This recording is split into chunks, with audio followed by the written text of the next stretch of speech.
So, question that comes up a lot that I get asked a lot is, do I believe in love? Or, do I think there's such thing as love? And yeah, of course, I do.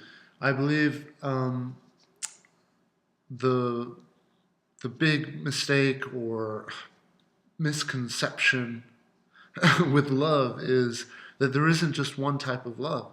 I believe that there is three different, three main different types of love that I can see that's going on. And in this video, I'm going to talk about my view of these three different types of love. So let's just get right into it, shall we? So, three different types of love. The first one is a biological, chemical, instinctual process. Chemicals that are released um, that create this instinctual bond. I talk about roots. We have roots that grow into each other if we spend long enough time. Second type of love that I see out there is, can call it, it's a type of love that comes from fear, and it is infatuation, is a good way to describe it. It is when we feel we're not enough and we want and crave and need, desire something more to make us more. Okay, so it's like a addictive, infatuating type of love. That's the love I see the most with the people who I work with, just people in my life through my own experience, and most of the clients I work with. And then the third type of love, which is the rarest type of love, don't see this very often, and I can call this one true love.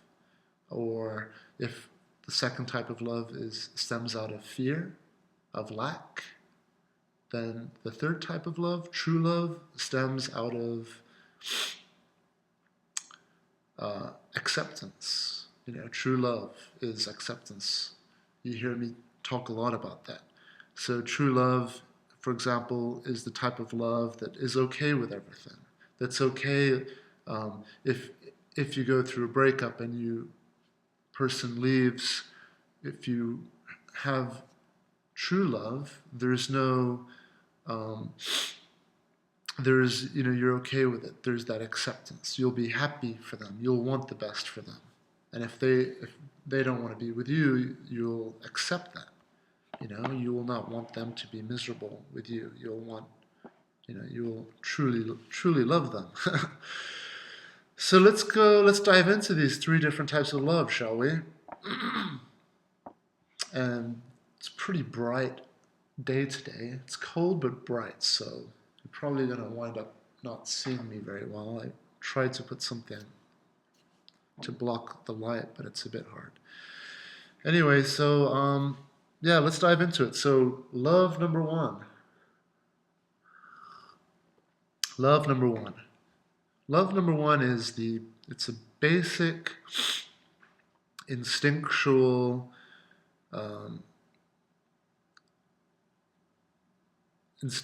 bond connection that develops, that we have within our biology.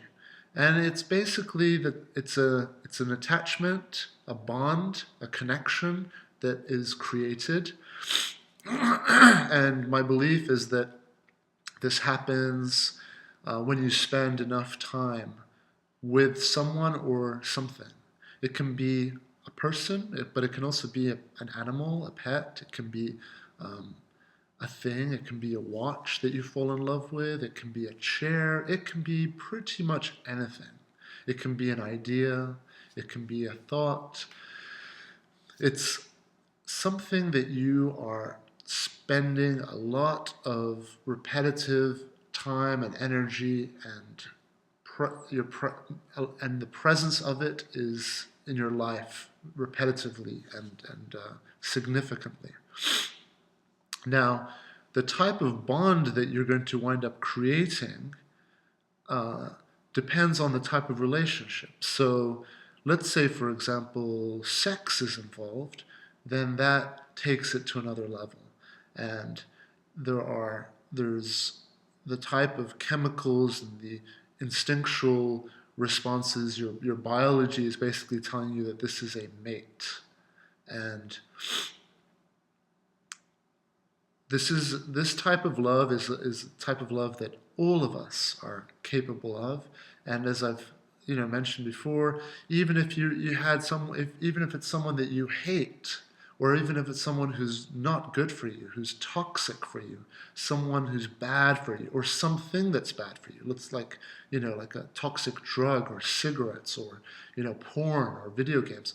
Let's keep it with people though. But if it's a person who's not good for your life, let's say abuses you either verbally, emotionally, physically, or is just toxic, and is manipulative, or, there's a long list of reasons why people can be harmful for us and not the right type of people for us. Yet, this type of love will still activate with those people and with those things. And it activates when you spend enough time with a person or a thing, or enough of your attention, and it becomes a significant part of your life. And I joke around and I say that imagine if even someone as brutal and evil as Adolf Hitler was your roommate, and every day you'd see him walking around in his underwear with his little mustache, and he's just kind of making his green smoothies because Hitler was a vegetarian, and and he's like asking, "Hey, where's the remote?" And you'd be like, "For God's sake, Hitler, it's over there. I always tell you." If you are spending every day with Hitler, every day Netflixing, ordering pizzas, hanging out in the same apartment or whatever place every day for, let's say, 3 months minimum, let's say 6 months, then there's going to be a chemical bond that's going to become activated. And if Hitler has to leave someday, then that breaking of the bond will be painful. Okay, even though Hitler is this brutal, evil, terrible person, you're still going to miss him, and there's going to be that sadness. Okay, so why do these bonds get created? And how should we? Why is it important for us to be aware of this? Because let's say the first few weeks you are with someone, and you already know in those early stages, logically, mentally, that, okay, this is probably not going to last. This is probably not a healthy relationship. This is based on sex. This is based on physical appearance, This is based on money. This is based on power, or me getting an opportunity. Whatever it is that deep inside that this is, there's some red flags. Well, that's the time. That's an important time for you to get out of that relationship or distance yourself, because I believe that after it can happen much sooner, but after about 3 months of being with someone, those bonds start to solidify and get very strong. And what that means is that if you break up, or leave this person after that amount of time, it can be quite painful and difficult, and you're going to have that emptiness and that missing, and all of that stuff. And the missing and emptiness and all of that is a part of nature as well, and I'm going to talk about why that happens. So, being, in close proximity with something or something, and repetitively, putting your desire or your affection or just your presence around these things will create bonds. And as I said, it doesn't have to be 3 months. Sometimes you can create a bond with someone after just a night or after a week. You just have to understand that maybe you don't see them that much, but the repetitive connection that you're establishing is just by thinking about them constantly. And that's another way you can create the bond. Okay? And so it's important for us to understand why this is happening. Well, I believe that it is because of nature. It's there for our survival. So when you're, let's say, roommate with Hitler, your body is your body doesn't know who Hitler is, but your body is detects that there's another human presence. You're spending a lot of time with this human presence, and it's our old instinctual DNA biology that says, well, since you're spending so much time with this person, you must like them.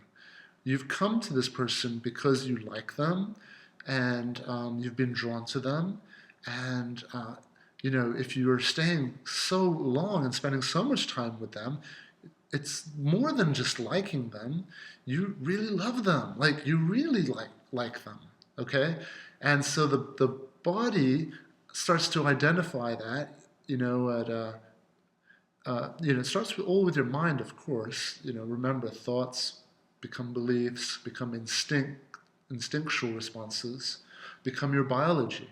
Well, that entire process takes place with this, and your body starts to identify Hitler or whoever you're spending time with as part of your pack, your wolf pack, your group. And the bond gets created between you both. Why? Because let's say let's move out of this whole Hitler example. Let's move to a girl and a guy, a relationship. Or you can keep the Hitler example in the back of your mind too. Whatever, it can be with friends, but as I said, if you are sexual, it will take it to another level. Your biology, your instincts will be this is a romantic, sexual relationship, so it's going to activate at another level. The bond will go even deeper. Why? Because your body's identifying that there's probably going to be children involved, and the children need to be protected. The wife needs to be protected. The husband needs to be protected. The family needs to be protected. And it needs to be protected from threats, whether it's people, diseases, the weather, the elements. The bond needs to be strengthened with providing food for each other, security for each other. So there's a whole list of instinctual responses that will become activated because of the bond that's created. Someone insults your boyfriend or girlfriend, and your instinct's going to be to protect and to defend. Okay? Same, and the ultimate's going to be with your kids. Anyone messes with your kids, and they're going to be toast. You're going to express something upon them. You're going to protect your children. So depending on the type of relationship, it's going to, like I said, it can come down to even material objects like a watch. You taking care of your watch, protecting it, putting it somewhere safe, looking after it, polishing it. Okay? So these are instinctual, things that are activated from within us, and I hope I've explained it well of how it happens and why it's important for us to know this so that we don't get attached and create these bonds with just anyone or anything, that we use our wisdom and our knowledge because the world that we live in is changing and evolving so quickly that our biology is still designed for 100,000 years ago, 200,000 years ago. That when you meet someone, that's your person, and you're going to create those roots very quickly, and the attachment. And why does it hurt? And why is it so painful when Hitler leaves, or your girlfriend or your boyfriend leaves, or you go through divorce? Well, because your instinct and your biology is trying to tell you to get back, go back. That's your source of That's the family. Go back to the family. The children are going to need you. The wife is going to need you. The man is going to need you. Okay? And I'm not saying that you have to like listen to all of your instinctual alerts and the pulls, the instinctual pull, and what it's pulling you towards doing. Sadly, or it's maybe not so sadly, but a lot of these instinctual responses and behaviors, it's outdated now in the world we live in. So we almost cannot depend on that autopilot anymore, and we have to take control of the plane manually. And what does that mean, taking control of the plane manually? It means, after a few weeks, you've got to like be smart about the person you're with, the things that you're getting attached to. So that's love number one. And I want to emphasize that love number one, I believe the correct way that it should work is, you see someone, you're maybe physically attracted to them at first, and then you approach them and you talk, and then you notice that there's a mental, the attraction goes beyond physical, and there's the compatibility. Remember, I talk about the three things that are important for a healthy relationship is chemistry, compatibility, and timing. So when you're first attracted, it's that chemistry. It's that, you look at someone and they look at you back, and you size each other up, and there's nothing wrong with the physical attraction. Physical attraction is important. You can tell a lot by looking at someone physically. You can tell, do they take care of themselves? Are they eating well? Are they healthy? You can tell about their taste. Do they have similar taste to you? Through clothing, through our body movement, through our mannerisms, through just looking at two people looking at each other, there's so much information and data that's exchanged. One thing that annoys me sometimes out there, and I'm sorry to say with a lot of women, is they get turned off, or they get insulted by, and I can understand why this has happened. Yes, because a lot of there's a lot of shallow attraction these days. But it's important to remember that physical attraction is an important thing. And there's a lot to be learned by just how a person looks, or carries themselves, or dresses, or behaves. Okay? So that's the chemistry. And then beyond chemistry is once you actually get to know someone and you learn about their, everything. And I've made a video about this, so I'm not going to go into that too much, but chemistry, compatibility, and then timing.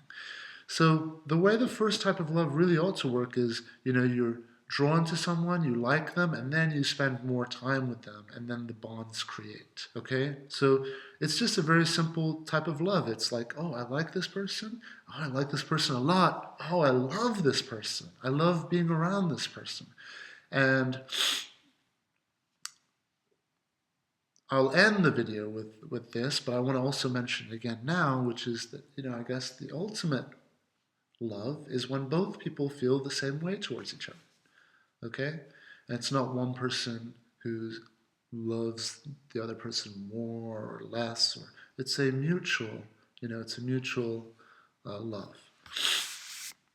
But let's get into number two. So that's number one, the chemical, organic, instinctual process. The chemicals that are released, that science now can measure, that there's a chemical for love. But that's not the only type of love. There's two other types of love, and let's get into them. So the second type of love that I see and I believe exists is the type of love that comes out of fear. And it is infatuation, it's addiction, and it comes out of a place of lack. It comes out of a place of need. It comes out of a place of emptiness. It comes out of a place of, there's the hole that I always talk about, and there's a big gap in that hole. And you just want to fill it with something that makes you more whole, okay? Rather than you creating wholeness by your self-love and, just looking after your life and your own health and your mental health and your physical health and emotional health. It's no, you want to go for the quick fix and you want to find a person who's going to make you feel better about yourself. So this type of love comes from the mind, comes from the fear. It's more of an egoic love. It's the ego satisfying itself. And this type of love is what I see the most. It's the infatuation. It's when you start to worship someone more than you love yourself. You're giving more attention to the object of your love rather than to yourself. It's toxic, doesn't last very long.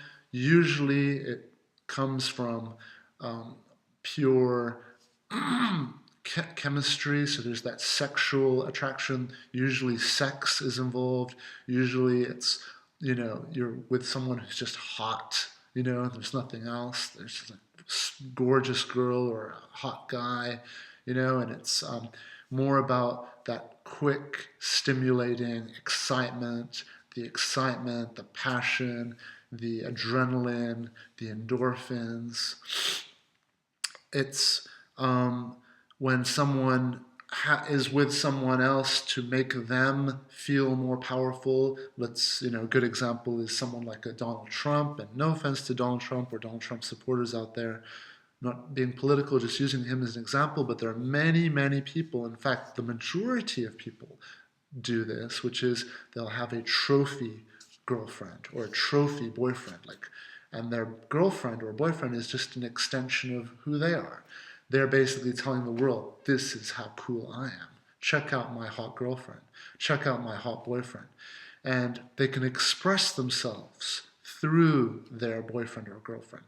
They might be older, but they're with someone young, so they'll be like, look at me.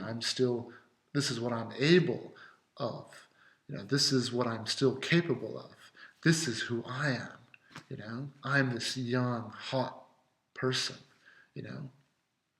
So they're basically finding strength and power and happiness through something else, through something outside of them.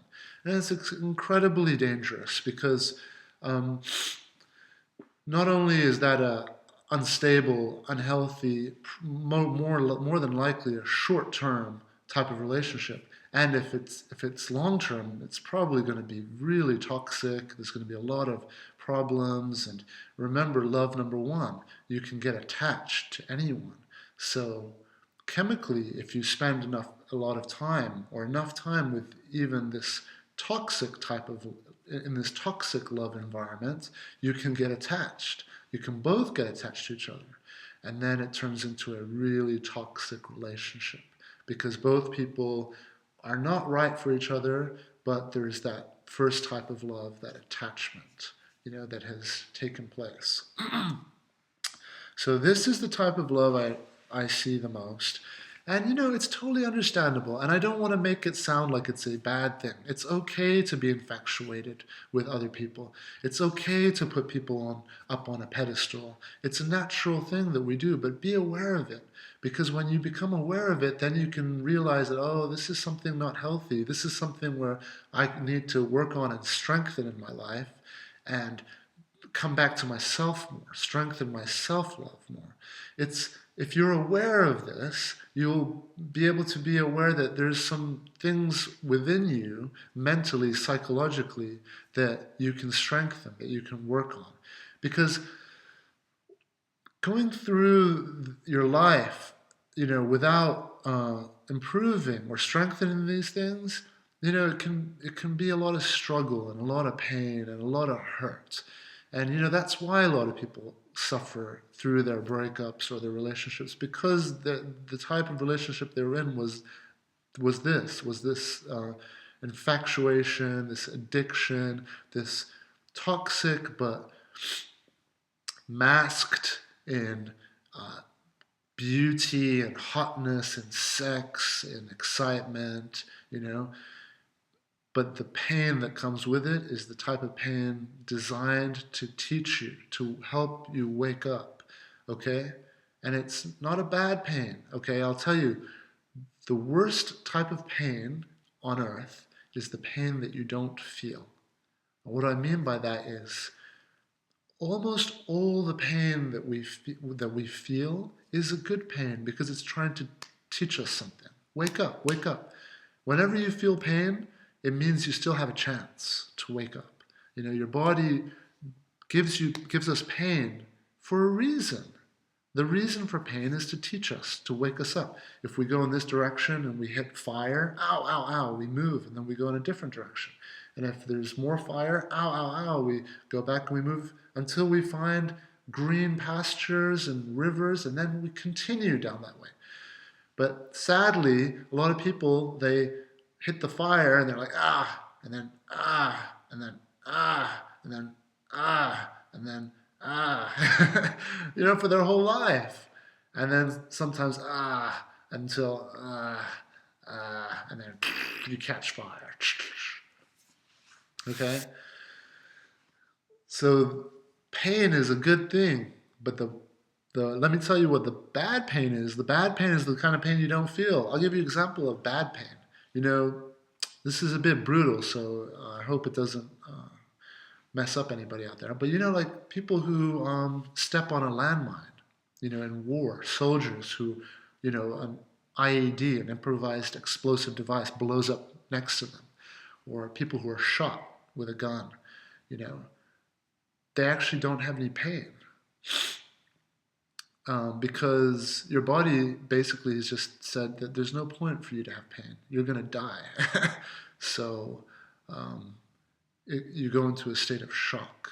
Okay, it's quite a sad thing, but there's those moments where you'll have such a devastating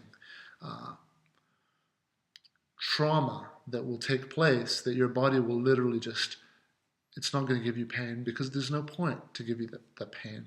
The pain is there to teach you, to help guide you. But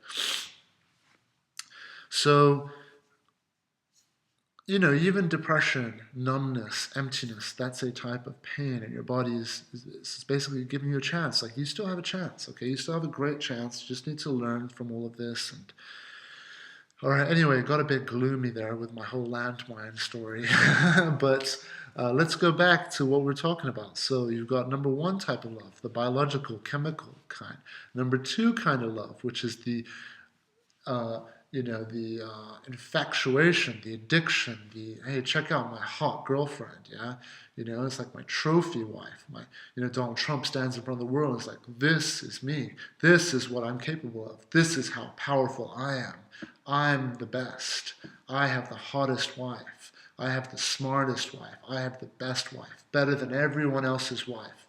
It's not about his wife. It's about him. What happens when she's gone? What happens when, his power is gone? Who's Donald Trump without his hot wife, without his, this and that? And that's a whole other video. But anyway, so that's love number two. Love number three, I guess you could describe this as the ultimate love. Sadly, it's the rarest. Don't see it very often because it's not an easy love to attain, especially in this world that we live in, which, is getting us all to be, just more concerned about what people think of us, rather than just like enjoying our life and not caring what other people think. Just enjoying it for yourself, your self-love, having that self-confidence, that self-love. Self-love is the source of self-confidence, of happiness, of strength. And self-love is very important when it comes to love number three, which is true love. Okay, so love number three, true love. It's the type of love that is rooted in acceptance. I repeat this a lot on purpose because it's important for everybody to understand what true love is acceptance. Acceptance. Accept yourself. Accept your anger. Accept your depression. Accept your anxiety. Accept your nerves. And you'll be accepting those in others. You know, when you're with someone who's not perfect, who's maybe has, you know, flaws, as we all do, true love will allow you to accept that. True love will allow you to accept if this person says, oh, I'm not happy and I want to break up, I want a divorce. Well, true love will be like, well, okay, I want the best for you. I truly love you. I truly accept you and everything that you do. It's not, I'm not going to force you. I'm not going to want you. I'm not going to need you. It's not the possessive love of the second love, which is the, you know, possessive, infatuating type of love, egoic love, the love that comes out of fear that if I lose this person, I'm going to be less, I'm going to be nothing, I'm going to be weak. No. True love comes from a place of power, from strength. It comes from self-love. Because once you spend time and over time build and build and build and build and build your self-love, and this becomes whole, and you feel in love with life and your own life. You don't care what other people think. You don't care what other people do. You're concerned with your life and loving every moment. It comes from gratitude. It comes from seeing the best in everything. And it doesn't happen overnight. This happens with practice, with training, with, you know, all the things that we talk about, that I talk about in all my videos. And true love, rooted in acceptance, rooted in self-love, reflects into whoever you are with. You will see the person you're with those same eyes of acceptance. There will be that true embrace, that true acceptance, the ability to be vulnerable, the ability to be open and honest and more fearless.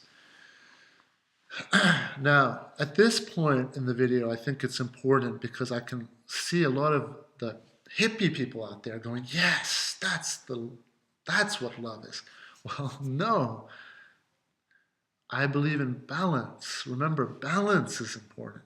So a mix of all of these things is okay.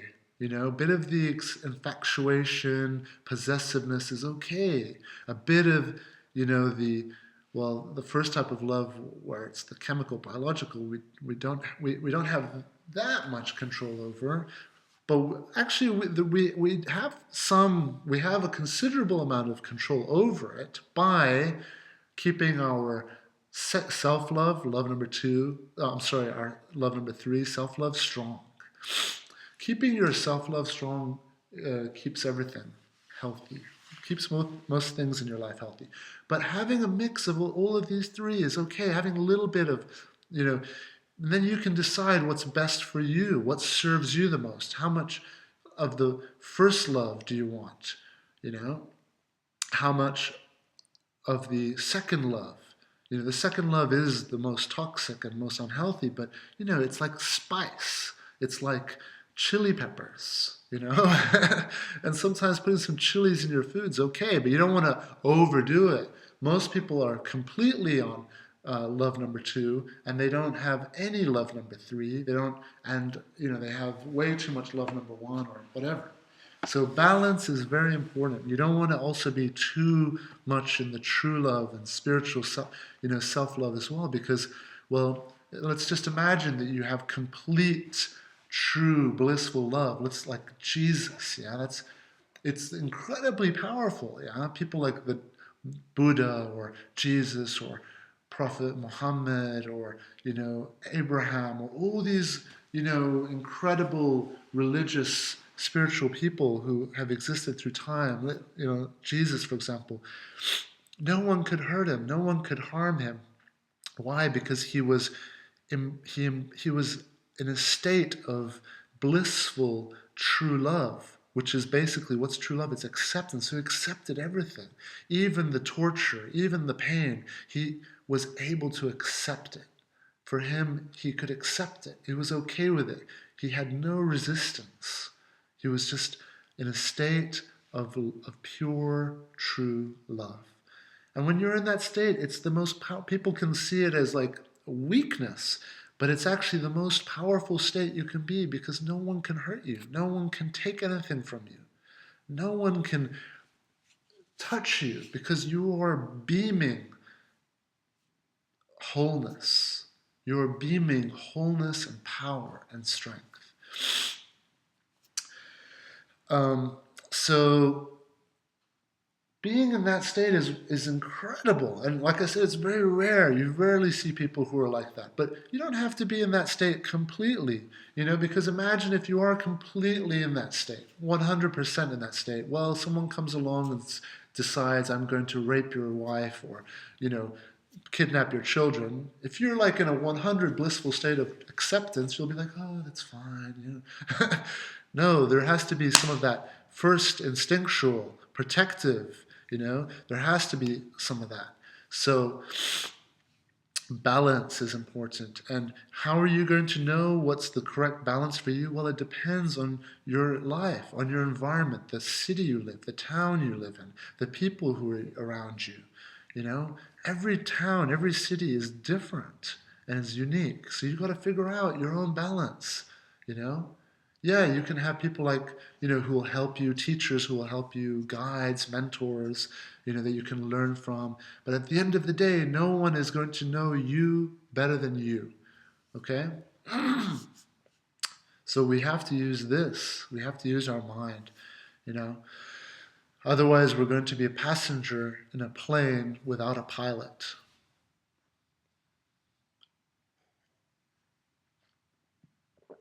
So, those are the three types of love that I believe exist.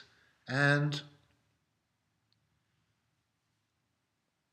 there's, like I said, there's nothing wrong with any of them. It's just be aware of which ones you're doing more, and then try to work on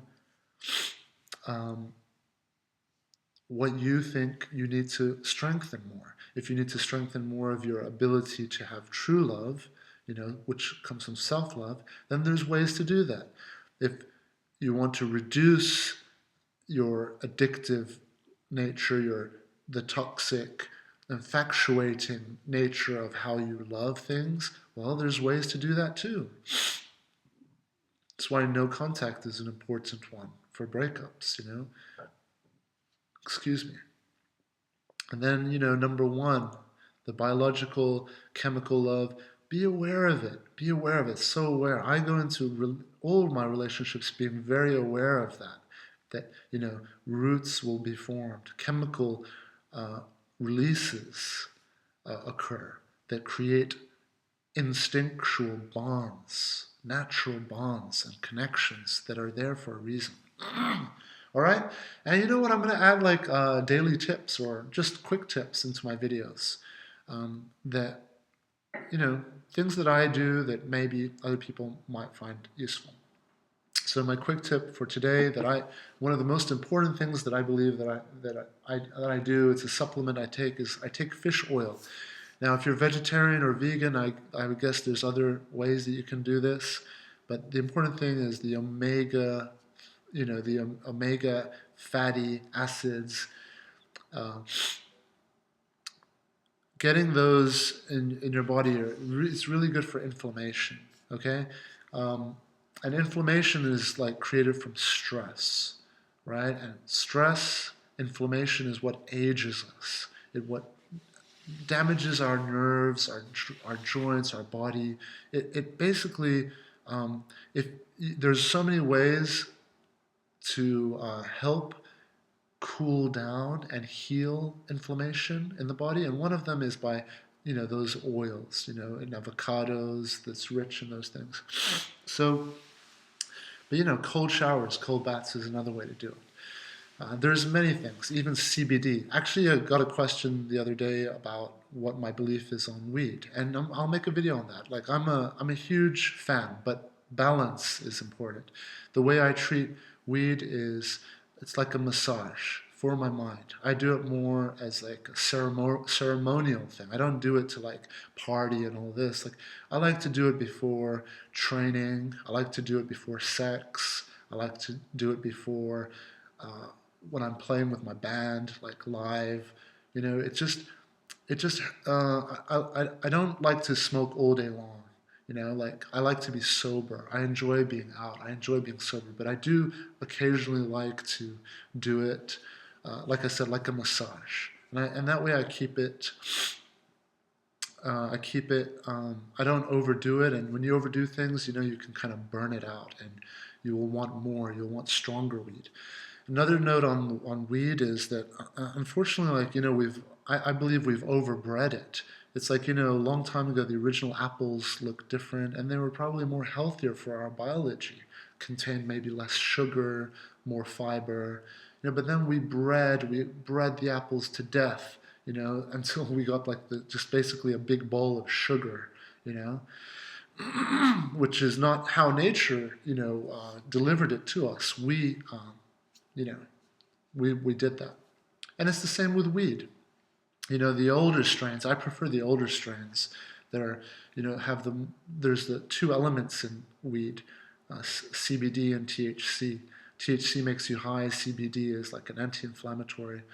Um, and, you know, I've been talking about this for a long time to all my friends about the CBD, THC, and now finally people are becoming more and more aware of it. And you know, the CBD is excellent anti-inflammatory, and it's an amazing plant. Like I can talk about weed for ages, but it's such an incredible plant that